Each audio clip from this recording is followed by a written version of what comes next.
listening to the Top Music Guitar Podcast, the show for guitar teachers to learn about the craft of teaching great guitar lessons that students love. If you're looking to start or expand your studio and make guitar teaching your full-time dream job, you've come to the right place. Each week, you'll get to hear from some of the top guitar teachers from around the globe and get their best tips and experiences so you too can build your own dream studio. I'm your host, Michael, and I've founded one of the top guitar schools in Australia, written a best-selling curriculum, and I mentor guitar teachers. I'm excited to share my expertise with you and the wisdom of all the experts we interview. Make sure to subscribe so you don't miss any future episodes. Let's get into it.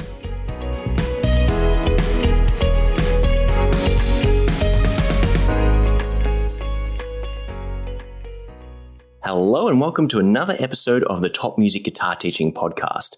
I've got a real treat for you guys listening at home with an expert in numerous fields of music education.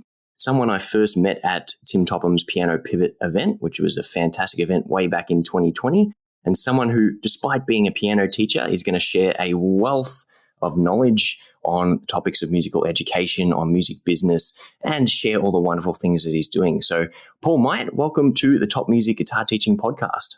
G'day, Michael, and thanks for having me. It's an absolute pleasure to have you. And, ever since day one when I met you at Piano Pivot, you could just feel the energy coming off you and your passion for teaching and musical education. And I've obviously learned a lot from you, even though, again, you're a piano teacher, but that demonstration you did on Full Body Learning had a whole room of over 200 music teachers just absolutely captivated and was probably the highlight of the event for many people, I'm sure. And learning about what you're doing with your brand Forte Music, with your publishing company, Easy Learn, and your piano teaching success, where I actually coach piano teachers. You're obviously an expert in many fields and can help our guitar teachers and listeners at home, I'm sure. Oh, thank you. I hope so. Can you give our listeners a brief overview of your story so far and how you've kind of gone from a regular piano teacher to owning, I wouldn't necessarily say a chain, but taking your brand to music schools all over Australia and even New Zealand? And also the development and transition to online coaching and helping other teachers around the world.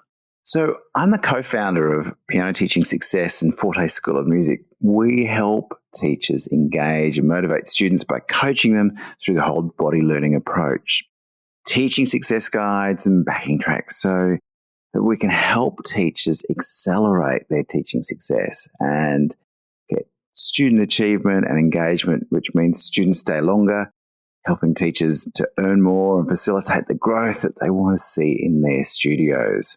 And whether that's student achievement or progress or more students or both. So I started a music school, or actually I bought a music school in 1989, last century. That was a long time ago. And so we've had Forte now since 1994, which is 29 years. And we now have music schools in Australia, New Zealand, the UK, the US, Canada, and South Africa. So we've got over 8,000 students in our network. So it's been busy over that time. Wow, that's absolutely amazing. Yeah, it's been brilliant. So I've been fortunate enough to have the opportunity of working and presenting to teachers about whole body learning and for all that time. And I suppose I really honed my ability to facilitate with teachers through my offshore work training, Delcros and Kadai training, and my orchestral and band playing, because I wasn't always a pianist. I was actually a French horn player when I went to university. So I have a lot of experience in lots of different styles of music and also different genres and like different instruments as well. That's amazing. And just to get to the sheer scope of what you're doing and how many people you're affecting is absolutely amazing. I know we as music teachers always are trying to have an impact on our student and on our broader local community, but just take it to the level where you have, where you're helping teachers and you've got your own students, of course, and I jokingly say grand students, just like you're teaching people through your own teachers below you, and then becoming almost a worldwide movement, it sounds like, with Forte. So absolutely amazing stuff there. Oh, thank you. So obviously Forte, from what I've seen on your website and some of the online training videos and demonstrations and things we've shared with each other, it looks like an amazing place to learn. How did you go about building your brand and setting up Forte in the way that it is? I suppose one of the things that you really want to have is a goal and a purpose. And our purpose is to really help students love music and love playing music and to take their music into adulthood. And so when we think about children and we're building them up layer upon layer upon layer upon layer. I had a class of students that I was teaching. I still teach about 50 kids a week in class. My class last night that I was teaching, these kids are 14 and 15 and they're doing their grade 8 piano. They have great skills. But we were doing some amazing arrangements and improvisations and things that they would be learning at high school in high school music. They're going into year 10, year 11 and 12. But their skills are amazing because it's been layered for so many years. So they can play from a chord chart, they can play from sheet music, they can sing and play, all those things, and they all come together. But you have to build them up over the years. And what's so exciting is when you've had them for that long, and in fact, some of them I've had since they were like 18 months old. So they have been layered with music. And one of the kids in the class has sung with the Australian Opera and is at the Conservatorium High School. So they have really great skills, but it's that foundation that's given them their background. And so having that purpose of really developing skills can really, really build your business forward. That sounds really, really amazing. And there's so many things I could pull out of there. You mentioned that you have some kids from 18 months old. So you're obviously starting the learning process really, really early, if I heard that one correctly. Yes, we have a program called Jungle Music at Forte, which is from 6 months through to 3.5-year-olds. And it's a general music appreciation course, early childhood music. All of the research says that if we start children from a young age, it's going to benefit them. One of the big parts of research that has come out recently is that children at 3 years old, if they cannot hold a beat at the age of 5 and 6, they're 80% more likely to be unable to read. That is how important music is to children's learning. So it's really, really important to develop those beat and rhythmic senses from such a young age. And that's the whole foundation of musical development. And then we can merge into other areas from there.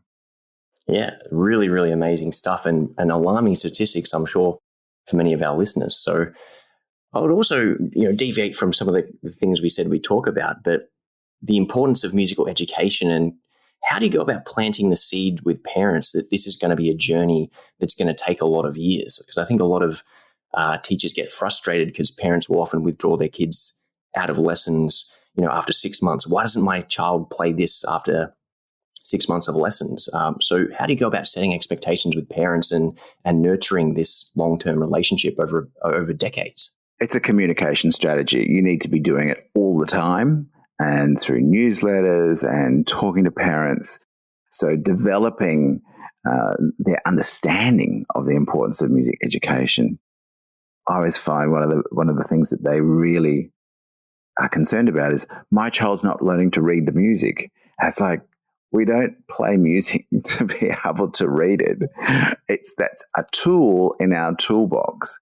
And whilst reading is important and it's critical to learning, it shouldn't be the first thing. The process that we try to use in all of our lessons is listen, sing, play, read, write. And it's the same process that we use we learn language in. So we don't hold up parents don't hold up a card to their children to learn to read or to learn to speak. So why would we do the same thing in music? So we should be making music first and then learning to read after. I think that's one of the best answers to that question I've ever had. And if we could only communicate that with our parents better, I think a lot of music teachers and subsequently their students would be much better off. So, Paul, thank you so much for that answer. Now, what is it that you're doing differently? You've mentioned a couple of things like making music fun by making it a lifelong thing, or trying to get them into their adult years as opposed to just something they do as their kids to keep them entertained.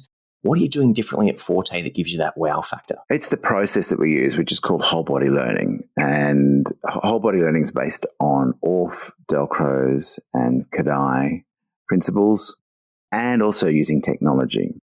And so what's really exciting is that we now know that all those strategies and those Orff, Delcros, and Kadai, those educators were alive 100 years ago.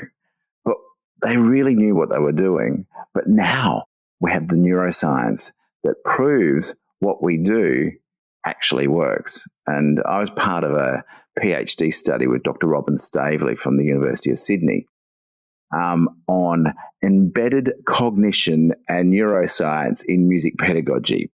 Now, it sounds very complicated, but what I was really excited to discover was that all of the strategies that we use in whole body learning tick the boxes for enhanced neural engagement, which helps students' brains learn faster and more effectively because the information is put in the right place in the brain. So that retrieval mechanism to be able to remember how to play is built up in a different way to a traditional learning experience.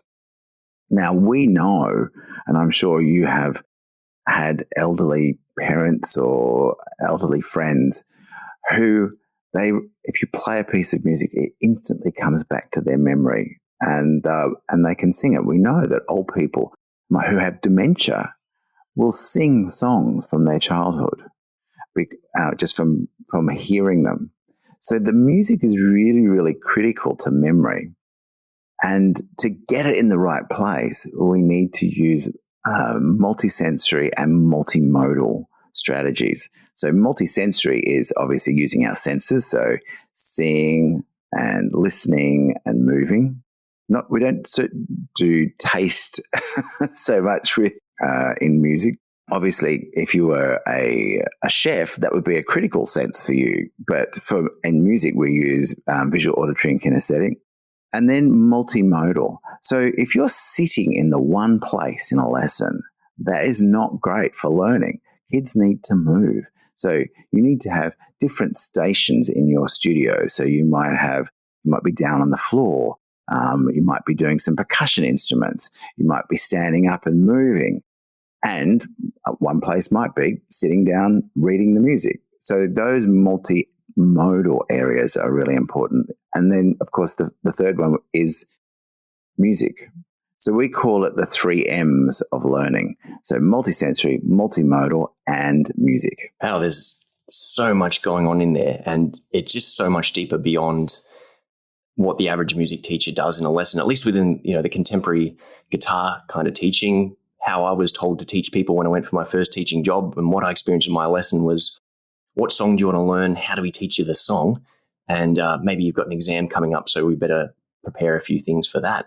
So that's what I think most people's teaching experience is. It's an absolute world of difference to what you guys are doing. And how do you sort of come across this whole body learning approach and then sort of put your own spin on it and adapt it to what you're doing at Forte?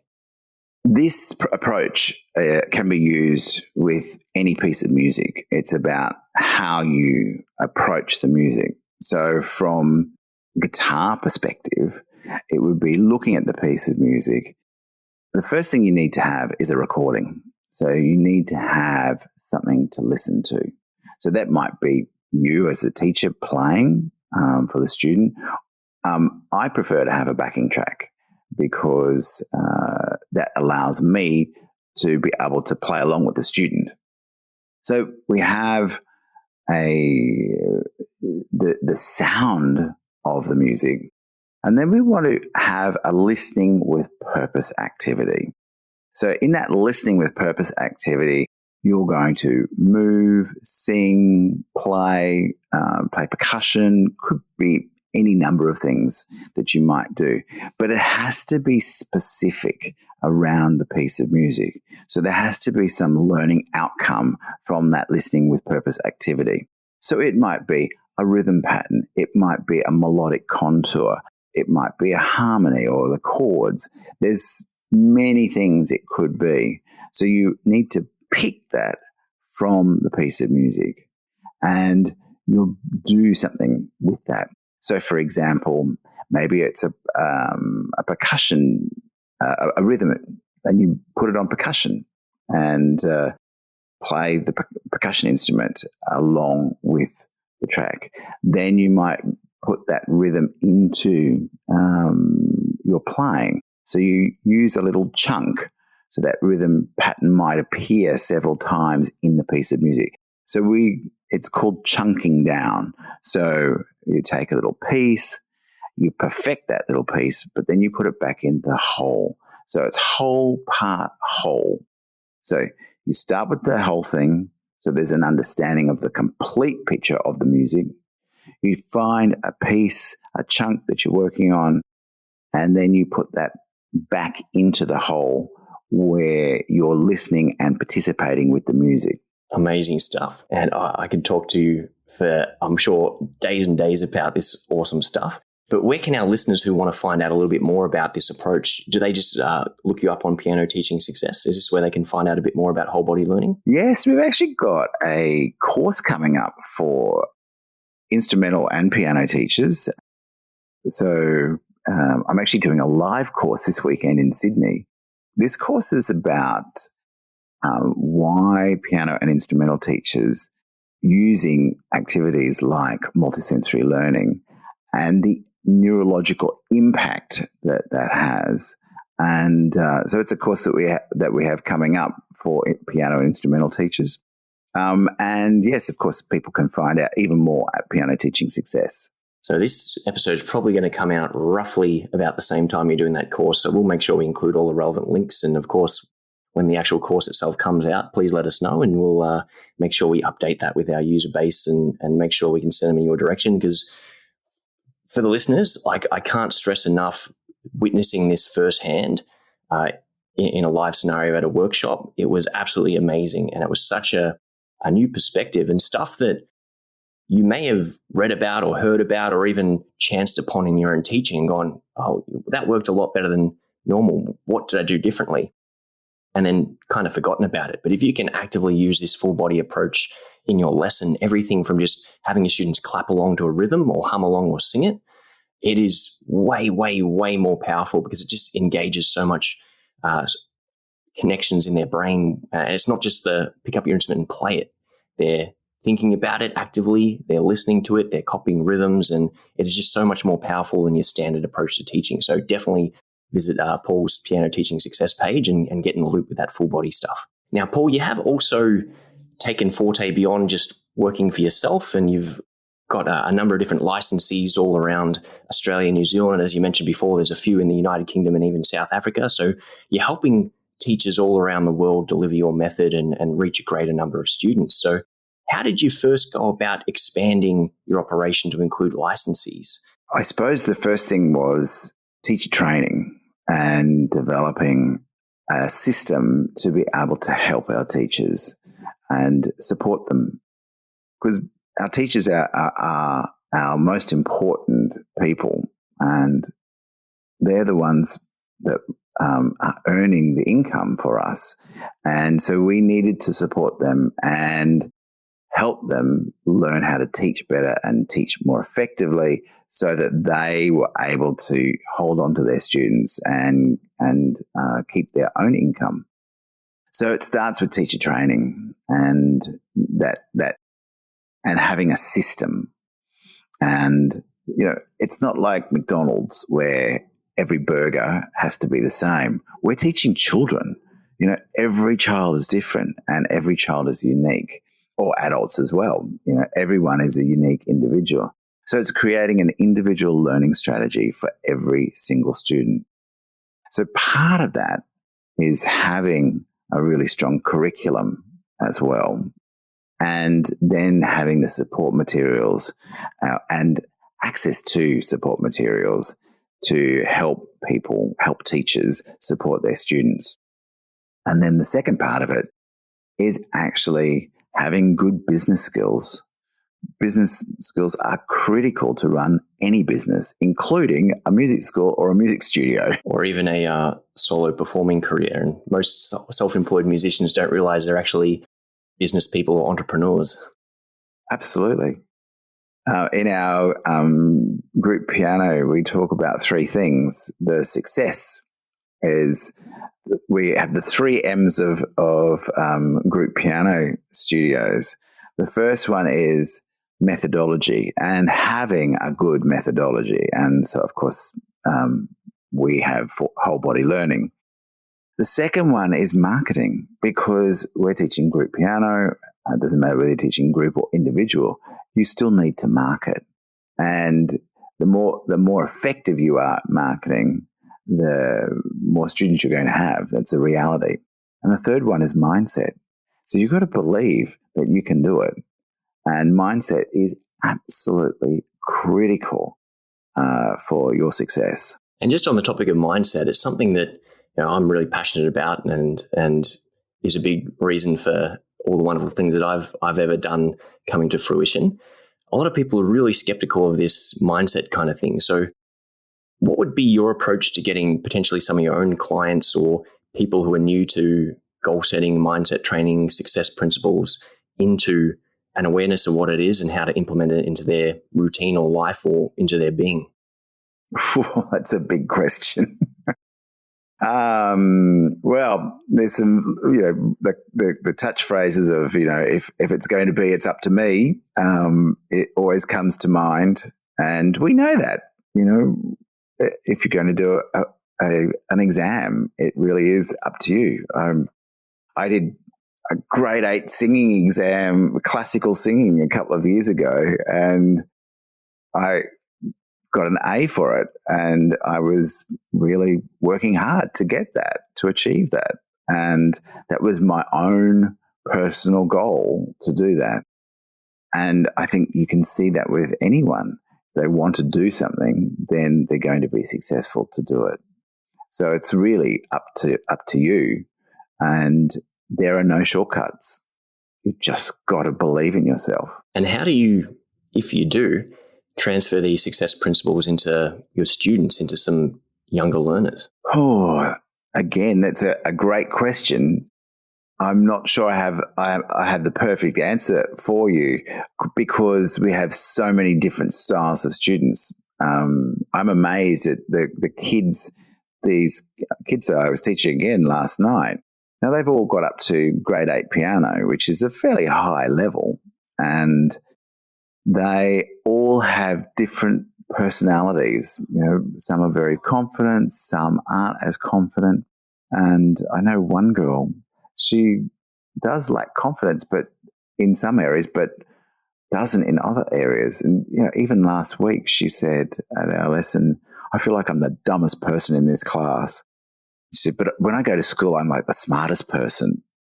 And so you sort of wonder, well, it's really good that she's saying that it's for school, but she's actually not the dumbest. It's just everyone has to learn. I think the thing about it is, if you know yourself and that you are able to never stop learning, I would say, and that's one of the critical things, I believe. Very, very important words there. Thank you so much for, I know I threw you on the spot with that one there, Paul, but I think an important question that I wanted to know the answer to, and a lot of our listeners and teachers can or should really become aware of, is, the different personalities of your students and what they have, but how you can best help that student succeed. And I think at the end of the day, as teachers, one of our jobs, or the ways we can measure what we can do, is, did I give this student everything that they needed in order to succeed? And some students are going to pick it up and just confidently play through things or have that belief in themselves. Other students, the only time that they get any praise for the week might be that guitar lesson or piano lesson with you, and you're very happy with where they're at, but they're so used to getting negative criticism or feedback that they don't even believe you that it's good sometimes. So I think it's important to reflect upon the impact we can have on our students and what additional things we can do to make each person's journey that more successful. Absolutely. And I think your own professional development really helps in that as well. Understand what it's like to be a learner. Understand how challenging it is to go and learn new things. I went to the Delcro Summer School in Melbourne this year in January. And I was doing stuff that I'm going, holy crap, this is so hard. I felt like I was the dumbest person in the room. But I really loved being that person and learning, and really enjoyed the learning experience. So if you don't go out and learn what it's like to be a learner by doing more professional development and learning things that you don't know, then how are you going to help your students who probably feel the same way when they come to your lessons? They feel like, I don't understand how to do this. I don't know what to do. And so you're able to support them from your own experience. And yeah, a great point about ongoing professional development. It's one of the best things you can ever do is never stop learning, as you said, and put yourself back in the shoes of a beginner once again. We've got this great exercise for guitar teachers. If you're ever struggling to remember what it was like to be a beginner, just grab a left-handed guitar and try and do the guitar lesson 101 with the opposite hand. And you'll be amazed at how difficult it is and how your fingers just do not want to cooperate with what you're trying to get them to do, even though all the knowledge is there. And that's what it's like being a teacher. The student doesn't have that foundation of knowledge and know what to do and have their hands unresponsive. They're totally in the dark. So sometimes it's good to go back and remember what it's like being a beginner. Have a teacher looming over you, putting all that pressure on you and making you stuff up and play mistakes and things like that. Realize that's the effect you have on people. Now, I've heard you mention a couple of times group lessons. Now, anyone who's listening to the podcast knows that I'm a big proponent of group lessons, but it seems like that's the model that you do at Forte and that you're encouraging all of your clients and trainees to employ. We do group and individual lessons, but we do teach group piano, and it's our foundation courses at Forte, and the majority of our students are group piano students. And over the last 29 years, we've seen the growth of group lessons. And when we started, everyone used to think, oh, group lessons are terrible. And there are different sorts of group lessons, especially with piano. We see kids with headphones having 6 or 8 kids in a class with headphones, and the teacher running around to each student, which is like 5 or 6 individual lessons. So the kids get 5, maybe 3 or 4 minutes each, 5 minutes each per lesson.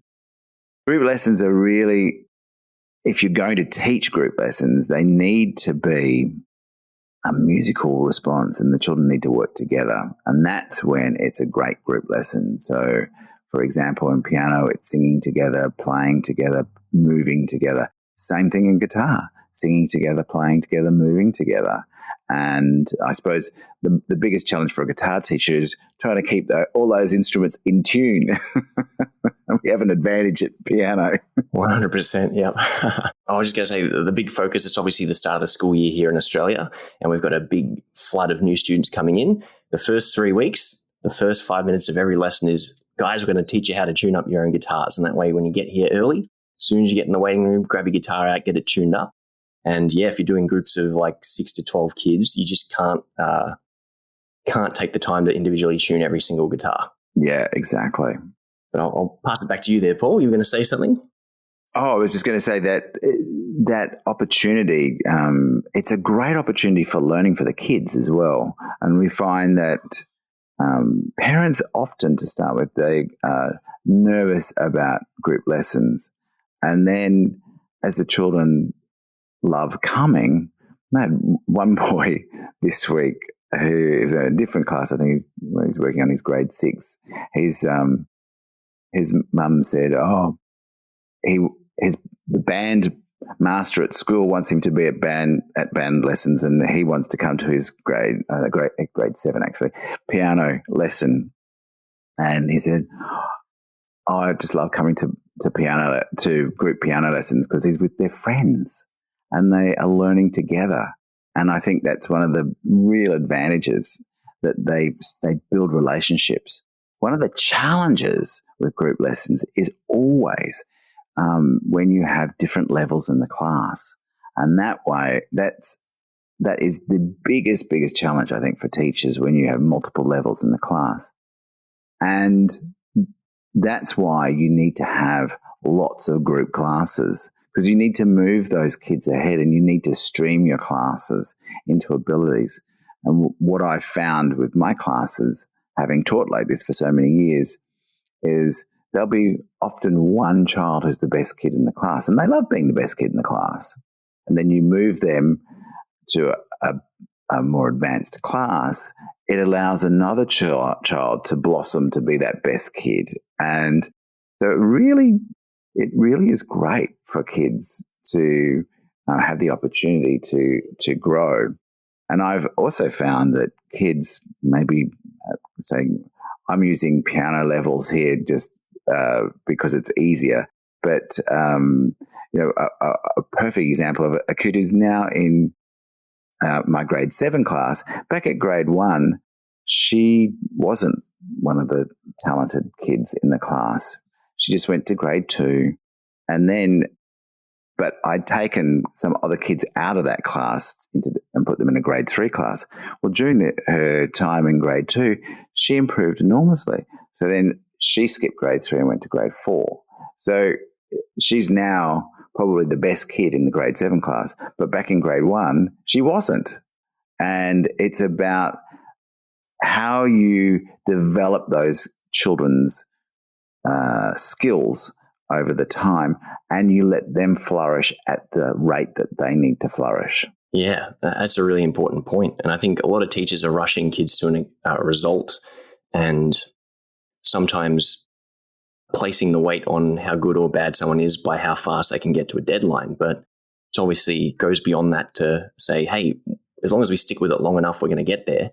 What do I need to do to keep you in this program or keep you learning long enough to get to the destination? And some people like the fast lane, some people like the scenic route. There's no right or wrong as long as we're having fun along the way. How do you sort of overcome the objections, assuming you would still get them every now and then, to the group lesson programs? Is there something our teachers can learn or do better to not put group lessons on a pedestal, but to get them seen as an equally valuable, if not more valuable, program to go into? It's about sharing the benefits of group lessons and giving people an experience. That's all you can really do. And I would get some testimonials from other parents. I have a number of videos of parents talking about their child's experience. Get them, interview your parents, ask them what they think, and then share that information. Not put it in their faces, but set up a nurture sequence for the parents.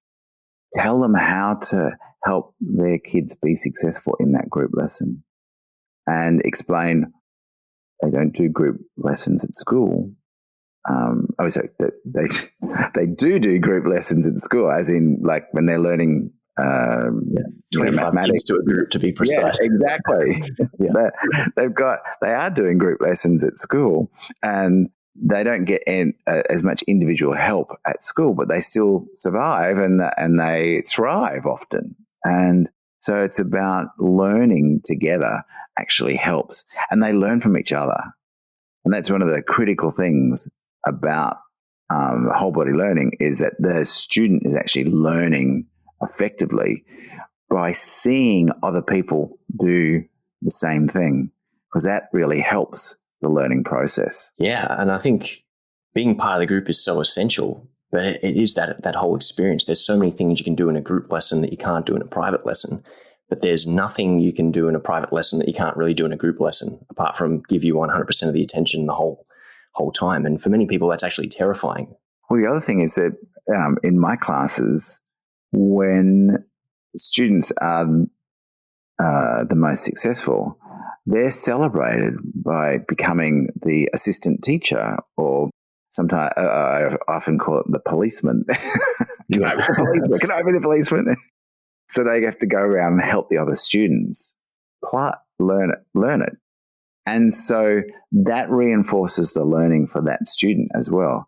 And if you want to learn anything, just teach it. So that's a great opportunity for learning. But also it helps kids in other areas of their school life. They work in groups and they take the lead in groups and things like that. I had one parent of this child who was so shy when he was 5 or 6. He's now 15 or 16. He towers over me these days. And his parents said they couldn't believe this shy child is the most confident in groups at school. And that's because of his music training in class. Yeah. And that goes back to, we don't even realize the impact we can have on our students as music teachers. And we really do serve the whole community. And to have someone, as you've said, go from not the best person in the class to blossoming a little bit later on and having an impact in so many other areas of their lives is something we can really do well to not overlook. Exactly. Now, Paul, I'm aware of time. I know you've got somewhere to be after this, so I didn't want to hold you too much longer. But on the potential business side of things, you did mention a little while earlier in this podcast about the importance of business, and I think you said your 3Ms and things like that. But for someone who's coached numerous piano teachers, I'm sure piano teacher success covers curriculum and teaching skills. It probably also covers some business skills and things like that. What are 3 things the average music teacher can do to improve in their teaching and or business knowledge and do better at what they're doing? Personal development and professional development and personal development and professional development and personal development and professional development. They're my 3 things. I think it's so critical to be able to self-assess and to doing that professional development and personal development. Those things are going to stretch you, I hope. And they certainly stretch me and put me out of my comfort zone. And getting out of your comfort zone helps make a change.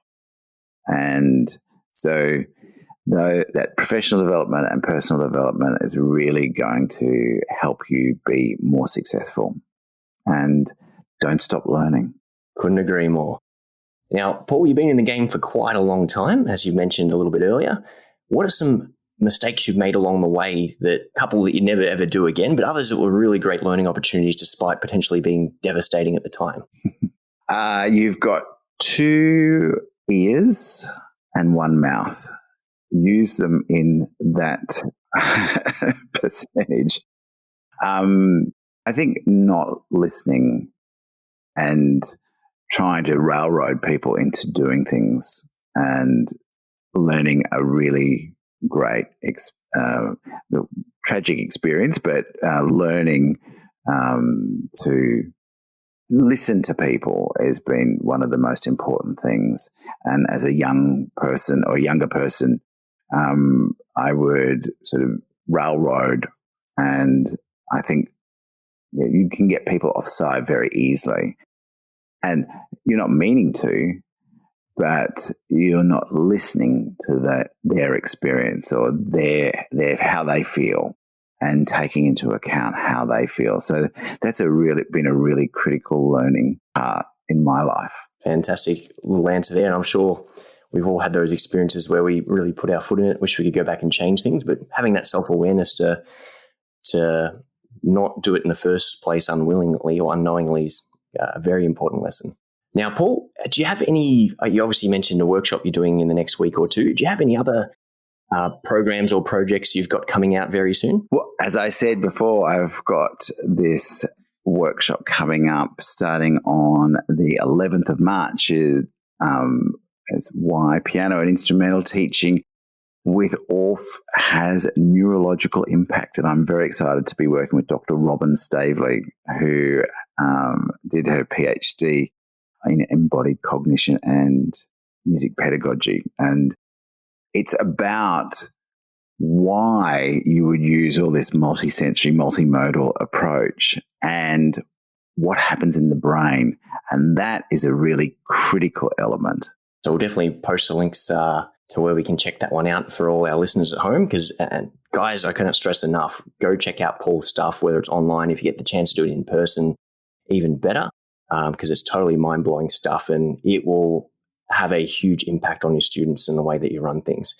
But Paul, if you could pass one last bit of wisdom on, and I'll admit right now, this has been the hardest interview I've ever done because everything you say sparks so many ideas for me to be able to stay focused on asking you the questions and not zone out thinking about all the cool stuff I'm going to do after chatting to you. That's literally what it's been like for me. But if you could impart one final piece of wisdom on our listeners who are primarily guitar teachers and music school, music studio business owners, what would that be? Keep learning. It keeps your brain young. And I never intend to stop learning. Fantastic. So, Paul, where can our listeners find you online and social media? You can stalk me on Facebook. Just search Paul Myatt. You'll find me. Or on Instagram and at pianoteachingsuccess.com. Fantastic. So, Paul, on behalf of the top music community and our guitar teachers especially, thank you so much for your time this morning. Really appreciate you coming on and sharing your wealth of knowledge, and hopefully we'll get you on an episode sometime soon to discuss more future projects and give you some feedback on some of our listeners and the cool stuff that they've been inspired to do after hearing you talk today. Thanks, Michael. No worries. Until next time. And guys, thank you so much for tuning in. We'll see you on the next episode of the Top Music Guitar Teaching Podcast. Have a good one.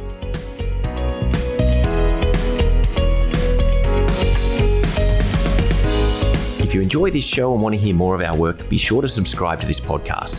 For links and resources mentioned in this episode, including a free ebook on how to find more guitar students, visit us at www.topmusic.co/guitar or check out the show notes. And lastly, thanks again for listening, and we'll see you in the next episode.